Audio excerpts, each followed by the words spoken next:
então, o programa de hoje ele é muito especial, ele trata de direito das sucessões. Eu estou aqui com uma pessoa que para mim é um grande prazer, que foi professor dessa área de direito de família e sucessões, que é o Joaquim Lorentes. Ele é mestre em direito privado, advogado e professor universitário. Professor, um grande prazer ter você aqui, viu? Seja bem-vindo. O prazer é meu, Graziele, é uma honra enorme, né? Eu sou parte do seu público, então estar aqui com você para poder falar um pouquinho para esse mesmo público, para mim é um motivo de muito prazer. Que bom, fico muito feliz, porque de fato a gente vê que é um tema que está muito próximo da gente, né, no nosso dia a dia. Quantas pessoas veem a vida, né? Então, quantos nascimentos a gente tem, mas também quantas perdas a gente tem. E muitas vezes, no momento de euforia, de grande emoção, a gente não sabe como lidar. Então, o direito das sucessões, eu gostaria que você explicasse muito melhor, né, gente, do que eu, do que se trata, para as pessoas entenderem como que funciona mesmo essa questão de quais são os procedimentos que elas têm que ter, quais medidas adotar diante de um falecimento, como que funciona o inventário, um pouquinho nesse sentido. Pois é, Graziele, na verdade o direito de família e o direito das sucessões são dois ramos que estão bem ligados, que são os ramos que a gente trabalha. Eles são dois ramos muito interessantes porque eles estão muito presentes na vida de todo mundo, né? Família todo mundo tem. E morrer, ainda não inventaram uma fórmula de deixar de morrer, né? Até se prolongar a vida a gente tem conseguido, mas deixar de morrer não tem jeito.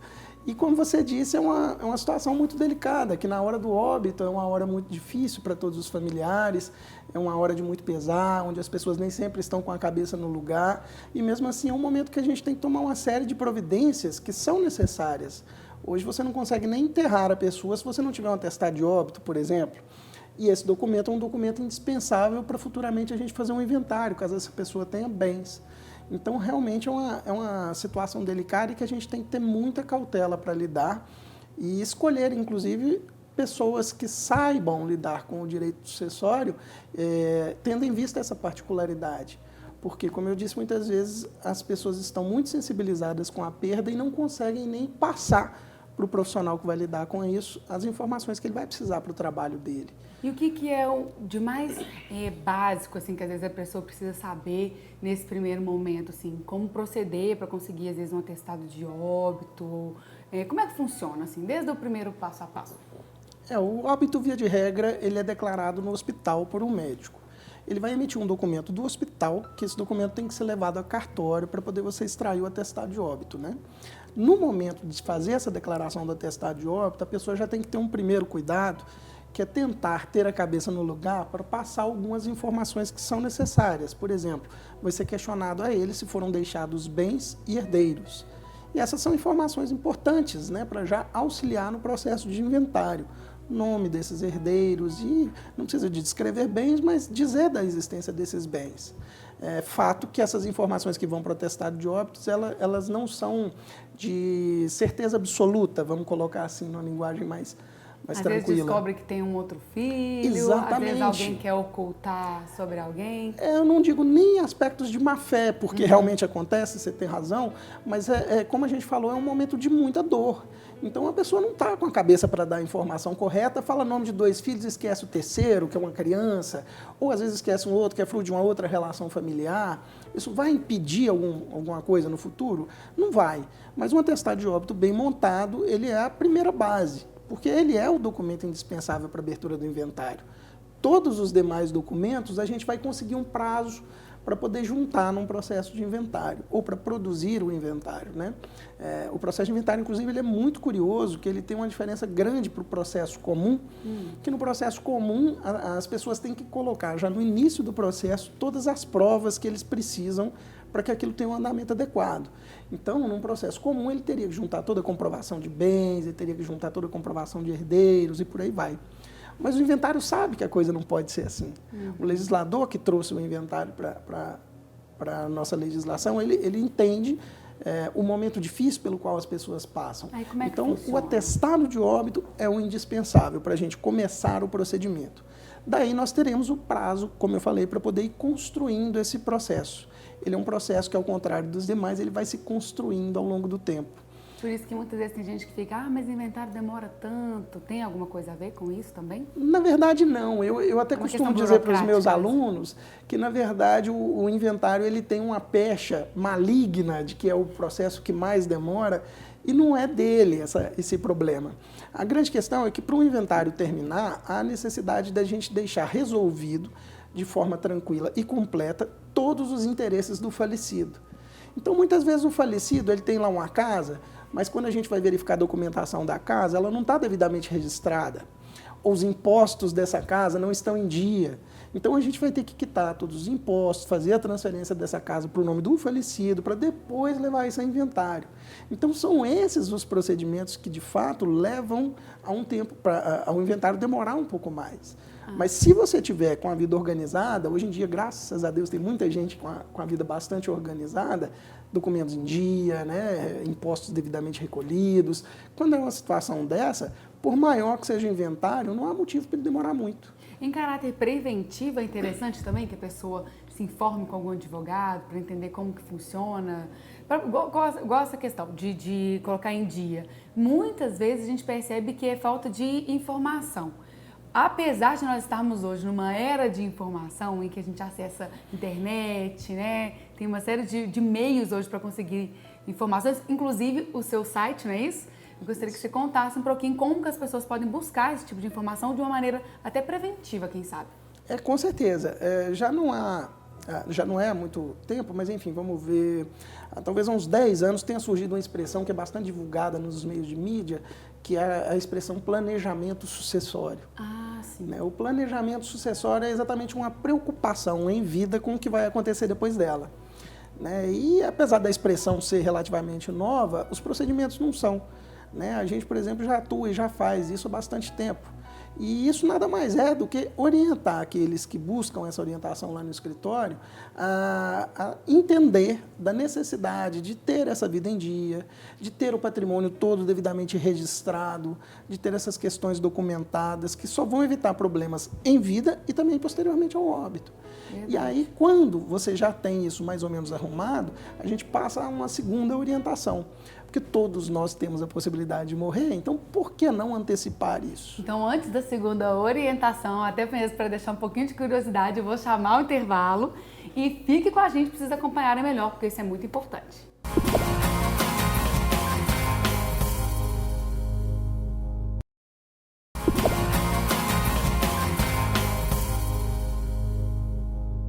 Estamos aqui com Joaquim Lorentz, que é mestre em Direito Privado, advogado, professor universitário, inclusive foi meu professor na Faculdade de Direito de Família e Sucessões.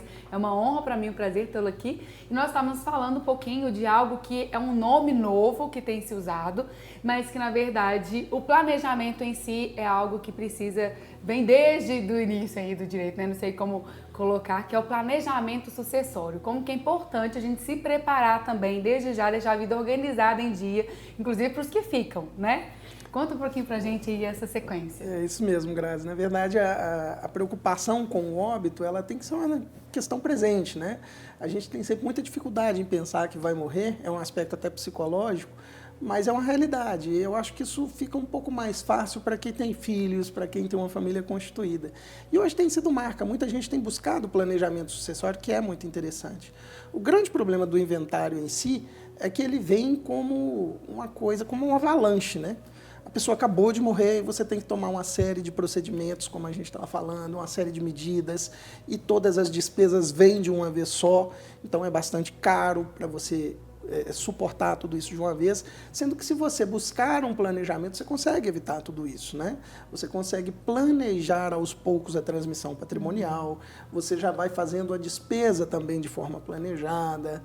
Há um estudo aí, existem vários na verdade, mas há uma média de que cerca de 15 a 20% do patrimônio será consumido com taxas judiciais, honorários de advogados, escrituras e por aí vai. Então, por que não planejar essa despesa de forma mais tranquila ao longo do tempo? Que é até um artigo que tem no seu site, né, que é o jladvogados.com.br, que fala sobre essas questões de direito de família, dá dicas, que até para morrer a gente paga imposto. Isso é verdade, isso é verdade. Lá no nosso site a gente procura sempre deixar no link lá que é o Você Sabia, a gente deixar algumas dicas para aquele que é leigo em matéria de direito. Então a gente mastiga um pouquinho o que a gente trabalha na prática. E o último que eu coloquei lá, se não me engano, é exatamente esse, né? Até para morrer tem imposto, e é uma realidade. O imposto sobre a transmissão de herança em Minas Gerais, porque ele é um imposto de caráter estadual, ele é de 5% sobre o montante que está sendo transmitido. Então, já é uma senhora despesa, né? Verdade. E como a gente falou, se você fizer um planejamento sucessório, o imposto será o mesmo, mas você pode planejar o pagamento, né? E para as pessoas entenderem qual que é a importância de se fazer um inventário? Por que é importante se fazer um inventário? Na verdade, é imprescindível se fazer um inventário. Reformulando até. Toda pessoa que tiver algum bem ou direito, é imprescindível a realização do inventário. Não é sempre que há um óbito que a gente precisa de fazer um inventário. Se a pessoa não tem bem nenhum, não tem direito nenhum, não há nada a fazer. Ele só vai fazer o atestado de óbito, fazer o enterro e a situação se encerra.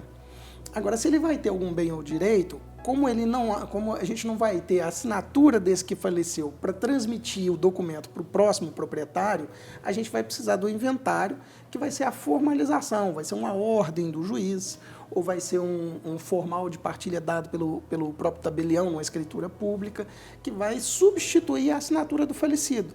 E aí a gente vai fazer a transmissão do registro daquele bem que a gente estiver mencionando para o próximo, no caso, para o herdeiro, né? E isso entra até bens móveis, como um carro, né? Além da casa, como é que funciona? Tudo. Na verdade, com o óbito, a gente encerra todas as nossas obrigações.